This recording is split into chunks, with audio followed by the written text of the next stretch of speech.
Yo, the Ninja Turtles have really been out here killing it. Let's get into it.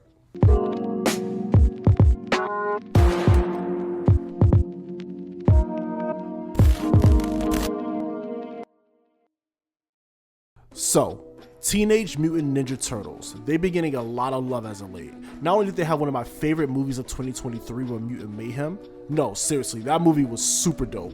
After you're done with this review, go watch that film. I think it's currently streaming on Paramount Plus if I'm not mistaken, but yo, go watch it, trust me. New TV shows, new video games, and even new crossovers. Look, I'm seriously looking forward to that Naruto TMNT crossover. It looks like it's gonna be a fun time. But since this is a gaming channel, let's focus on the topic at hand. TMNT Splintered Fate.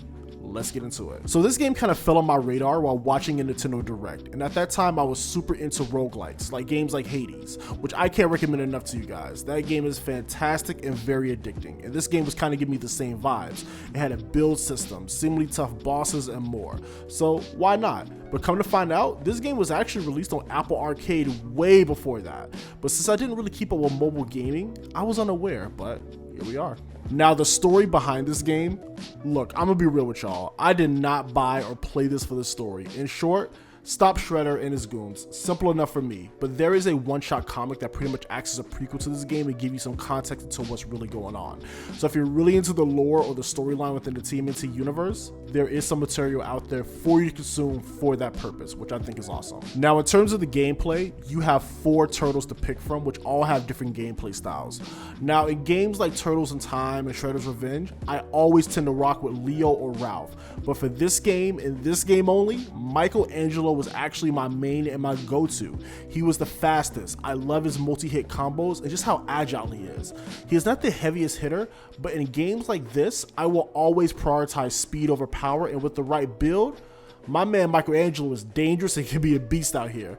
I recommend experimenting with all the turtles and see which one you prefer to play with overall. Now, for many of you watching, this may indeed be your first roguelike game that you may experience and play. And with that being said, welcome to the genre.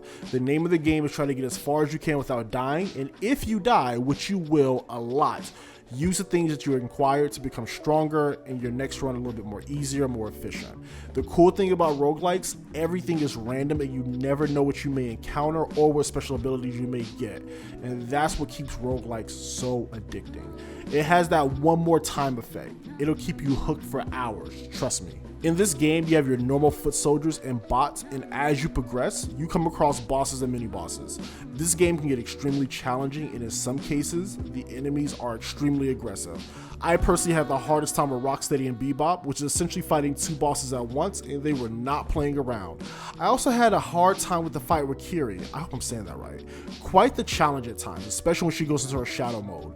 But the game is a really of your test of your endurance and your skill, so be prepared. One thing that I really love about this game, besides the gameplay, is its art style and overall aesthetic. I just love how the still sprites look and the models are really detailed. And even the game itself when it's running. I love how the rooftop look and just the game itself. It's just a nice looking game in total.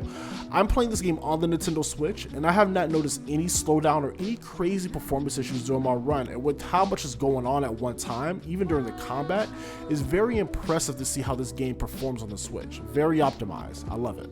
Now, I know the general consensus and other reviews will always compare this game to Hades, a lot, and to be honest, I can definitely see why. There are a lot, and I mean a lot of similarities. However, that is not necessarily a bad thing. I would love to see roguelike games get more franchises on board. Maybe like a Marvel-themed roguelike, or even a Star Wars one. Anything goes. There's so much you could probably do with this formula. I would love to see other IPs take a stab at it, honestly.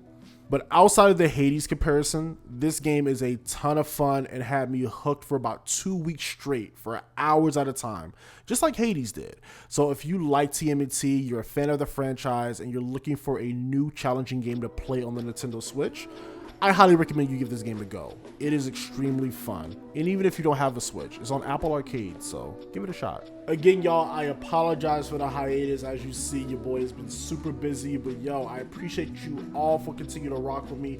I keep seeing the subscriber numbers go up, even though I haven't posted in months, but your boy is back, more content on the way, and I appreciate y'all for rocking with me. If this is your first time coming to the channel, make sure you drop a like, a subscription, leave a comment, all that fun stuff, and I'll see you guys next time.